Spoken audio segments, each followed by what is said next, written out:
सुद्धा आपल्याला असणं गरजेचं आहे. हेरिटेज वॉक सारखे मुद्दे असतील, दीपोत्सव, लोक असंही म्हणतात दीपोत्सव करून काय करणार आहे तुम्ही, तेल वाया घालवत आहे. म्हणजे तेच ना, शिवाच्या पिंडीवर दूध का दुधाचा अभिषेक काय, हाच लोकांचा मुद्दा असतो. पण दीपोत्सवाने आपण ती जी जागा आहे, दिवा कुठेही नाही लागत, तो देवघरात लागतो, तो तुळशी पाशी लागतो, तो मंदिरात लागतो. तेच महत्व आपल्याला त्या पायविहिरींना द्यायचं आहे. आणि जिथे दिवा लागतो ती जागा आपण स्वच्छ ठेवली पाहिजे, हा एक भाव त्यामागे असतो. आणि म्हणूनच अशा प्रकारचे जे काही उपक्रम आहे ते आपण चालवले पाहिजे. संग्रहालयाचा मुद्दा आपल्याही भागात सगळीकडे, विदर्भाच्या जर नागपूर संग्रहालय सोडलं तर सगळीकडेच मोठा मुद्दा आहे की आपल्याकडे सगळ्या मूर्ती असतील किंवा अशाच उघड्यावर सगळीकडे पडलेल्या आहे, त्याची झीज होत आहे. हा सगळा कळीचा मुद्दा आहे. त्याच्यासाठी लोकजागृती होणं गरजेचं आहे. लोकसहभागातून त्या गोष्टी पुढे जाऊ शकतात, हाही एक महत्त्वाचा मुद्दा असू शकतो. शाळा महाविद्यालयामधल्या विद्यार्थ्यांना याची जागृती असली पाहिजे. त्याच्यासाठी हेरिटेज वॉक सारख्या गोष्टी शाळा महाविद्यालयातून होणं गरजेचं आहे. तेवढंच NSS सारखा जो जिथे विद्यार्थी, तरुण विद्यार्थी ज्याच्यामध्ये सहभागी असतात, त्या महाविद्यालयांनी अशा ठिकाणाची स्वच्छता करणं गरजेचं आहे, जिथे त्यांना हेही कळेल ग्राम स्वच्छता हा भाग आहे, पण तो दुसऱ्या दिवशी पुन्हा तेच. पण इथे जाणीव पण होऊन जाते इतिहासाची की हे किती महत्त्वाचं आहे आपल्यासाठी. तर ऐतिहासिक वास्तूंचं जतन, आपल्या सरायसारखा जो विषय आहे तो थोडा तरी मार्गी लागण्याच्या याच्यावर असावा किंवा आहे. तर अशा ऐतिहासिक वास्तू आहे त्याचं जतन कशा पद्धतीने करू शकू याचाही विचार सामान्यांनी केला पाहिजे. पहिली गोष्ट तर तिथे जाऊन बघणं इथपासनचे विषय आहे आणि मग त्याच्यासाठी लोकसहभागातून ती चळवळ समोर नेणं गरजेचं आहे. तर ह्या सगळ्या सामान्यांच्या जबाबदाऱ्या आहेत. या जबाबदाऱ्यातूनच म्हणजे जर पूर्वजांनी आपल्या म्हणजे इतिहास क्षेत्रातल्या पूर्वजांनी आपल्या काम करून ठेवलं नसतं तर आज आपल्याला चंद्रपूरचा इतिहास सुद्धा कळला नसता. अजर आजूरकर सारख्या शाळेमध्ये शिक्षक असणाऱ्या व्यक्तीला संपूर्ण चंद्रपूर आणि गडचिरोली जिल्हा पिंजून काढावा वाटला, असंख्य संदर्भ गोळा करावे वाटले आणि त्यातून लिखाण करावं वाटलं. त्यांच्या त्या पुस्तकामध्ये किंवा त्यांच्याबाबत जेवढ्या लोकांनी लिहिलं त्यामध्ये जमाल गोटा खाऊन इतकी परिस्थिती अजर आजूरकरांची असेल तर कशासाठी हा अट्टहास त्यांनी कशासाठी केला की तुम्हा आम्हाला चंद्रपूरचा इतिहास कळला पाहिजे यासाठी. दत्ताजी तन्नीरवारांसारखे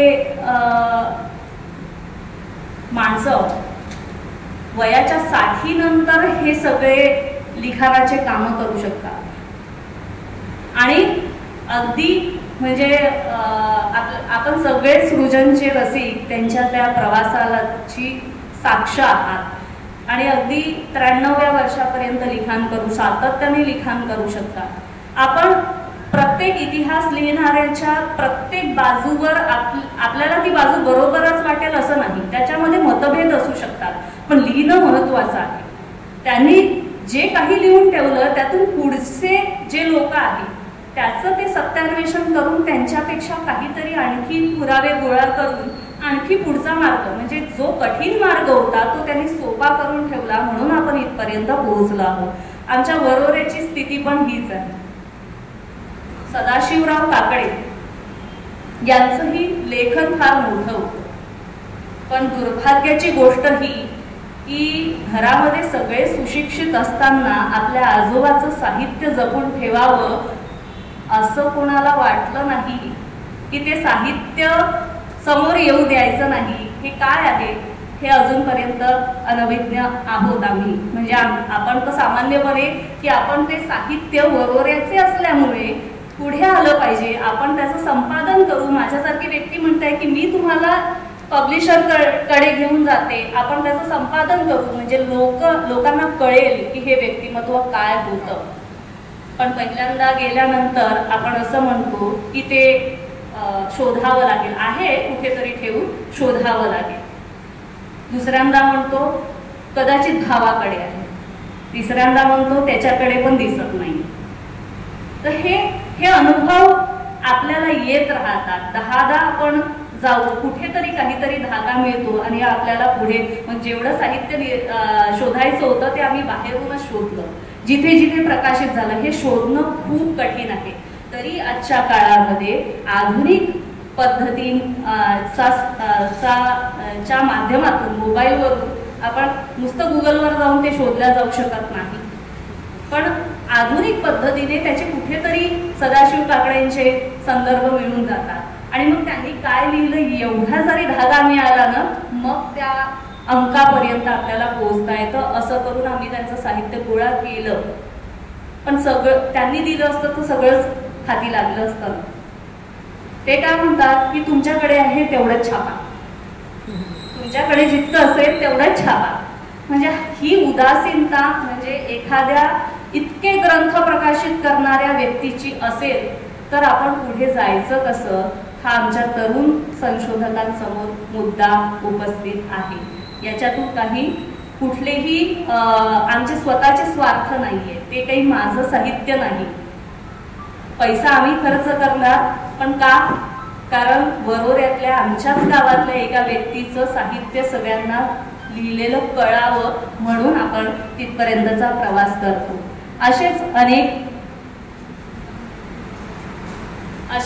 असेच कितीतरी किस्से आमच्या जवळ आहे की आमच्या वरोऱ्याच्या नगरपालिकेच्या बगीच्यामध्ये असंख्य म्हणजे बऱ्याच मूर्ती आहेत आणि त्यांची वाताहत म्हणजे अगदी मोठी मोठी झाडं आहेत तर त्याचे टपोरे थेंब त्या मूर्तींवर पडून त्याची झीज जास्त होत आहे. म्हणजे जी सहज असायला पाहिजे त्याच्यापेक्षा जास्त होत आहे, पण ती हलवण्याच्या कुठल्याही प्रक्रिया तिथून होत नाही की आपण शेल्टरमध्ये कुठेतरी याच्यामध्ये आणू असा कुठलाच भाग नाही.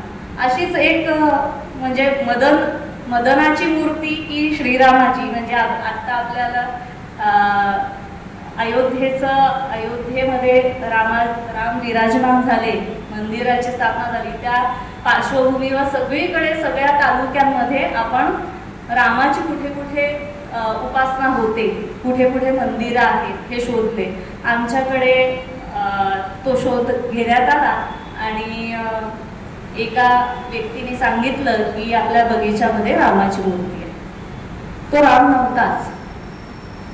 एका तज्ज्ञांना म्हणजे देगलूरकर सरांना जेव्हा मी फोन करून विचारलं त्यांनी सांगितलं हा राम नव्हे, हा मदन आहे. तर अशा गफलती सुद्धा होत असते. म्हणून कुठलंही भाष्य करायचं असेल तर त्याचा जो काही त्याच्या सगळ्या बाजू तपासून बघणं फार गरजेचं आहे. नाहीतर रामाचा मदनाचा राम व्हायला काहीही वेळ लागणार नाही. म्हणून हे जबाबदारीचं काम आहे. आपल्याकडे अनेक संशोधक येतात. आताच 6 महिन्यापूर्वी देगलूरकर सर स्वतः येऊन गेले. तर असे असंख्य संशोधक येतात, आपल्या स्थानिक लोकांना घेतात आणि सगळीकडे फिरून त्यांच्या ज्या काही आपल्या स्थानिक लोकांना इथल्या बऱ्याच गोष्टी माहिती असते, आपल्या तोंडून सहजपणे येऊन जातात, तेवढा धागा ते पकडतात. आपण का नाही करू शकत असं लिखाण? आपल्यामध्ये ही उदासीनता आहे म्हणूनच बाहेरचे लोक येऊन कुणीतरी मराठवाड्यातून फोन करतो आणि आपल्या मार्कंड्याच्या मंदिराचे त्या सुरसुंदरे आहेत त्याचे फोटो पाठव म्हणतो आणि आपण इतका चंद्रपूरवरून प्रवास करून मार्कंड्याला जातो, ते फोटो त्यांना पाठवतो. त्याच्यापेक्षा आपण लिहिलं पाहिजे, हे जास्ती महत्वाचं आहे. कुठल्याही कलेच्या माध्यमातून जसं मॅडमनी इथे रांगोळी काढली, रांगोळीतून सुद्धा इतिहास दिसतो. सर बाराबात्रे सर इथे आहे, चित्रातून इतिहास दिसतो. संजीव देशपांडे पण चित्र काढतात, ते पण त्याच पद्धतीचे चित्र काढतात. तर हे सृजनचा मंच आहे तो त्याच याच्यातून निर्माण झाला आहे, याच आस्थेतून. कारण मॅडम ज्या पद्धतीने एक रांगोळी काढण्यासाठी चंद्रपूर ते भटाळा हा प्रवास करू शकतात, ही आस्था आहे, ही जाणही आहे, हे भानही आहे. हे भान आलं म्हणूनच हा प्रवास घडला. रांगोळी काढायची हे ठरवलं, ती जाण होती, पण भानावर आल्यावर आपण भटाळ्यापर्यंतचा प्रवास केला. कदाचित मी फोटो पाठवले असते 2-4 आणखी वेगवेगळ्या अँगलनी, तर हा प्रवास झाला असता की नाही मला माहिती नाही. मी फोटो नाही पाठवल्या गेले माझ्याकडनं, म्हणून हा प्रवास झाला.